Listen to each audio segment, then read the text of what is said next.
grey. Grey walls, grey suits, grey skies, grey ideas.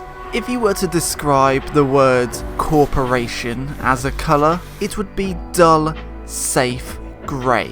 But what happens when one of these bland empires decides to try adding a splash of colour to their monochromatic persona? Well, this is the story of one such attempt, when the Chrysler Motor Corporation made a road-legal jet car.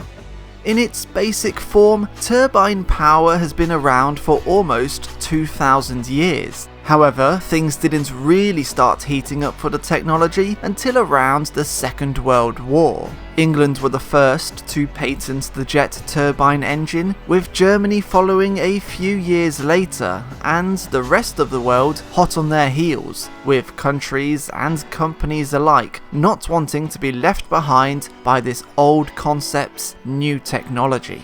In the late 1930s, Chrysler began developing their first turbine plane engine, a project led by an enigmatic engineer called George Hubner Jr. He was smart, and I'm not just talking about off to university at 16 and employed by Chrysler before he even graduated smart either. I mean, he did do all those things, but equally importantly, he knew how to play the corporate game. His suits were expensive but not loud, he was always present for photographs or to give interviews to the press, and he got himself on the Chrysler projects that mattered most. Hubner's corporate schmoozing got him all the way to chief engineer at Chrysler, which meant that when he was titillated by the notion of putting a turbine engine in a car, he could pull the required strings in order to assemble a turbine team and give it a whirl. Taking a jet turbine engine from a plane and fitting it into a car was out of the question. Hubner and his new team weren't here simply to build some Frankenstein creation, they wanted to alter the course of the internal combustion engine. So they had to go about taking their jet turbine knowledge and combining it with the needs of the regular automobile user to create a viable, future-worthy option. And in many respects, those men succeeded. Hubner and his team had produced something really quite excellent. A turbine engine unlike any other seen before. In basic principle, it worked akin to any other gas turbine engine. Lots and lots of air is sucked through a spinning fin at the front of the engine. In the middle of the engine, this air is mixed with a dash of fuel and a spark to heat it right up. And because hot air expands and therefore takes up much more space than cold air, it is sent shooting out the back of the engine at a hugely high rate of knots. Now, if the car were to be propelled forwards simply by the air speeding out of the back of the engine, like on many planes, it would be considered jet-powered. However, the Chrysler's second spinning turbine towards the back of the engine, which is propelled by that super hot, super fast air, was paired to a gearbox that then drove the wheels. What this meant is that whilst the Chrysler was touted as a jet car by various media outlets and the general public, it wasn't technically jet-powered, but instead simply gas turbine powered. But jet car just sounds so cool it can't not be used. The really clever and unique bit of this engine that Hubner's team came up with was what they called the regenerator. So one of the issues faced by the team was that the exhaust gases leaving the engine were hot. I'm talking like 650 degrees Celsius hot.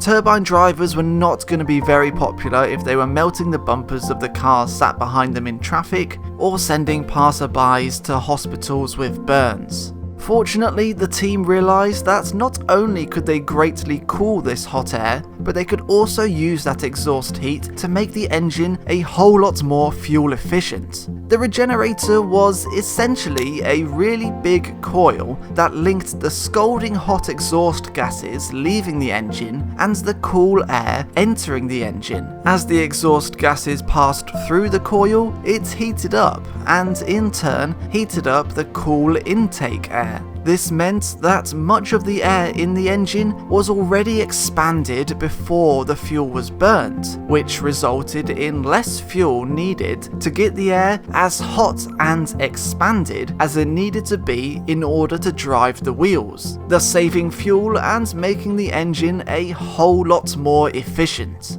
The team's ingenuity was undeniable, but re-engineering the future isn't a quick process. These men spent years building their gas-powered turbine engine from scratch, and when the time came to finally unveil what the team had been up to, in some respects, they really didn't have much to show.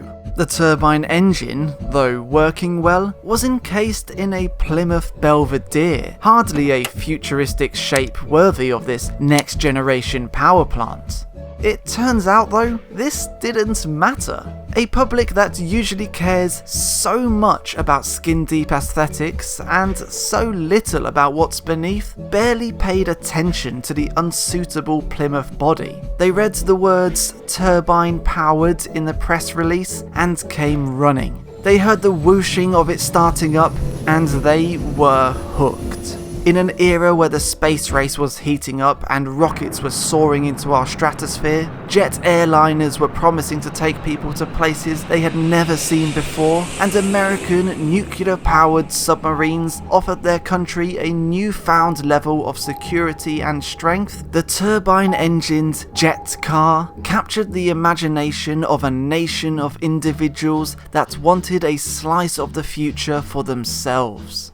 Chrysler and Hubner realized they were onto something. People loved turbine cars, and they were making Chrysler, a company that had been losing market share and public favor rapidly over the last decade, cool again. And thus began one of the greatest marketing campaigns in automotive history, as Chrysler decided to make the American public a part of the turbine car's development. First, people got to see and hear the car in action, not just with a stationary display or a run round a test track, although Chrysler did all of that too, but by taking a turbine concept car and driving it from one side of America to the other.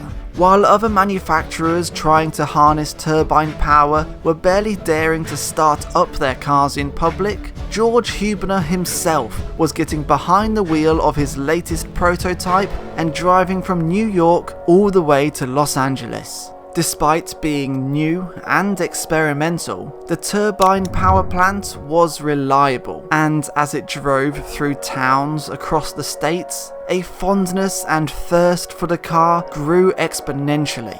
It was time to expand, both in terms of the development process and the parallel publicity campaign.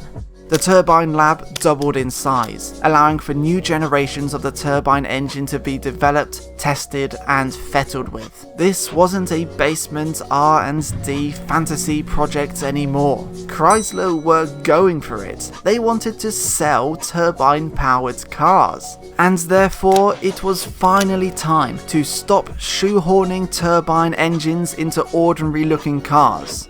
This Chrysler turbine engine needed its own body. So, Chrysler went designer shopping. No, not that kind of designer shopping.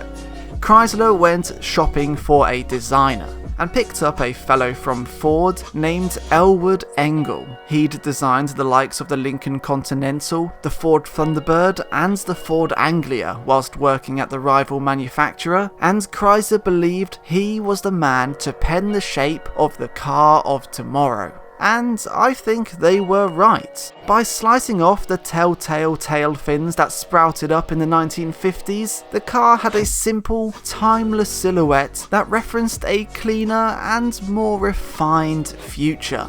The magic of this design, though, lay in the details. The high-volume air intakes cleverly surrounded the headlights, and at the back of the car, the unique turbine exhausts were decorated with a series of stainless steel mini fins. The interior of the car was equally special, with a decorative stainless steel tube running between the 4 bronze leather bucket seats. The use of stainless steel particularly interested a rival engineer from General Motors when he saw the car, though at the time no one could figure out why this John DeLorean bloke was so interested in the metal. Overall, it was a really neatly designed car. However, for a concept, it perhaps wasn't much to write home about. Next to General Motors' rocket ship-esque Firebird turbine concept car, the Chrysler looked positively pedestrian. But it did so for a good reason. You see, the Firebird was a one-off, with an engine that barely needed to even start. Whilst the Chrysler, on the other hand, was to be by no means simply a show car, nor was it to be a one-off build. Chrysler were ready to play their marketing masterstroke. They employed the services of world-famous car designers and coach builders Ghia to produce a run of car bodies to Elwood Engel's design, allowing the Italian builders a little free rein to add some Italian flair where they saw fit. And after receiving the bodies by shipment and adding their chassis, powertrains and subframes, Chrysler had a fleet of 55 identically coloured, identically specced, road-legal, gas turbine engined cars ready to be driven by the general public, no less.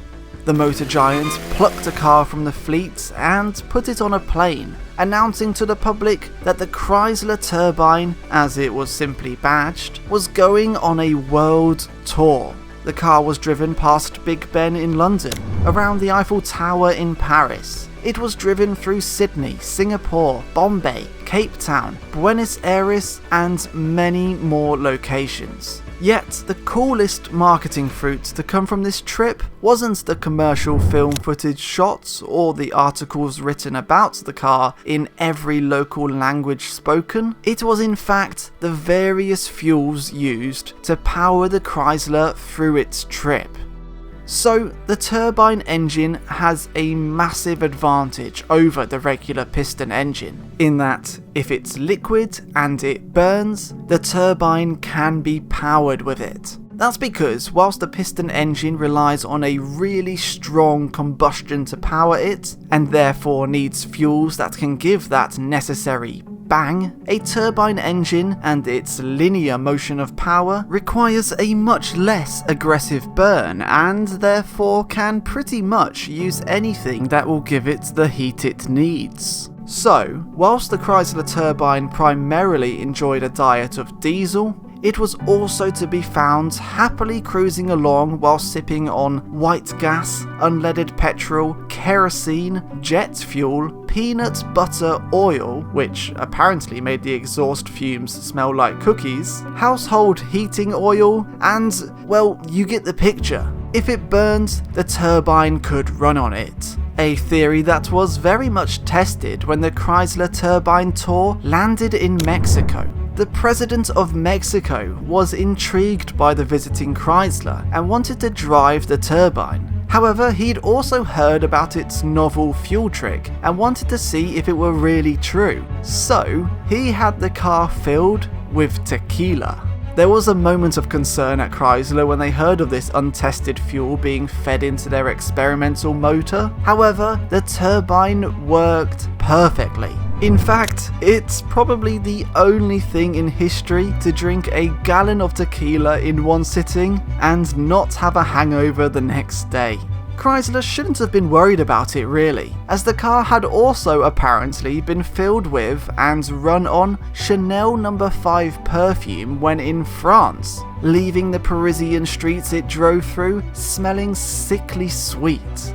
The world tour was bringing one mind-boggling turbine achievement after another, bolstering the car's reputation as the coolest thing on earth. So, when Chrysler announced that they had a fleet of turbine cars for the public to trial, the requests began flooding in.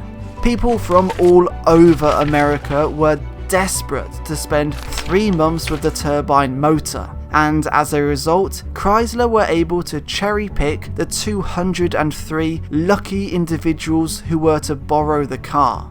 It was never made official what criteria Chrysler were looking for when choosing who got a turbine. It wasn't decided by age, job, or gender. It wasn't by location, and those receiving the car needn't even be automotive enthusiasts. In fact, the brilliance of the campaign is that the only attribute each participant seemingly had in common with one another was that they were all happy to be the center of attention, and they were happy to talk. For the 3 months these individuals and their families used the turbine, they became local celebrities. And they revelled in confusing gas station attendants by fueling up with diesel or kerosene, making kids' jaws drop with the turbine whooshing sounds during the school pickup, and offering rides to neighbours, colleagues, fellow churchgoers, and enthusiastic strangers. Chrysler lent their fleet to the public on the pretense that it was for research on the car. But what they got was 203 families,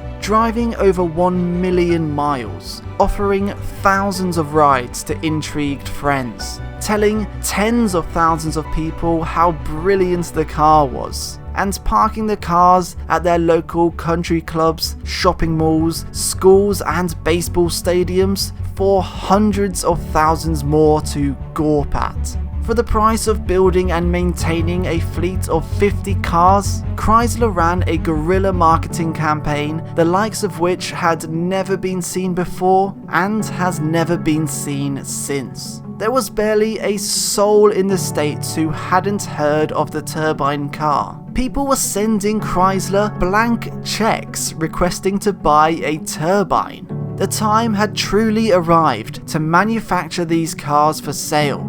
Chrysler purchased the tooling required for building the bodies, and that's as close as they got. Despite the publicity, despite the technology, despite its reliability and international acclaim, not one single Chrysler turbine was sold. How could a project so widely loved, so futuristic, so innovative, so colourful, get so close to the finish line, only to fall flat on its face? Well, it was the colour grey. 17 years earlier, on a bright day in a small town in Pennsylvania, life was suddenly interrupted when a dense grey smog attributed to a local factory descended upon the municipal and its residents. People found themselves short of breath, and this smog claimed the lives of 20 people in the area. The US government realised they needed to do something about their country's emissions, and thus began the Federal Clean Air Regulations, and a game of cat and mouse between the government and America's Big Three car manufacturers. Every time the Big Three were just about to meet emissions regulations, the government would move the goalposts further away. For the likes of Ford and General Motors, this was annoying but bearable. They had loads of money to put into researching ways to make their motors cleaner. But for Chrysler, who were the smallest of the Big Three, money was running out. And despite the fact that the turbine engine actually initially met more of the government set targets than the piston engine just by design alone, Chrysler couldn't risk putting any more money into the turbine program when the cheaper, albeit cruder path to survival was with the piston engine. George Hubner saw the writing on the wall and retired in 1975. The plug was pulled on the Chrysler Turbine motor project a while later, and the Automotive Corporation once more was drained of its colour and fell back into pop culture obscurity. Chrysler kept a few of the gear-bodied turbine cars, and a few more found their ways to museums or private owners. However, in an act of poetic vandalism, the vast majority of these gleaming, joyful visions of the future were transported to a local scrapyard and crushed. The corporate man, throwing away his colourful Hawaiian shirt after his holiday, and once again putting on his sensible, pressed grey suit.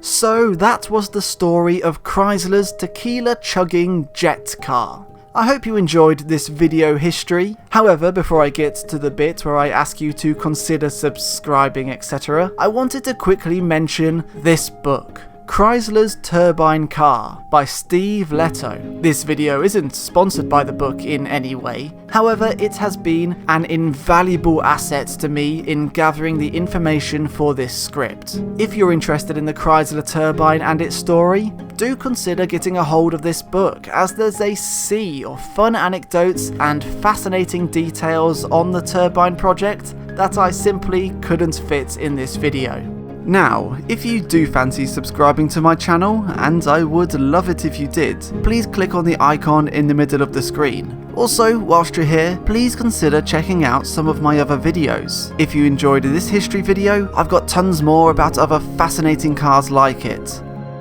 Thanks for watching.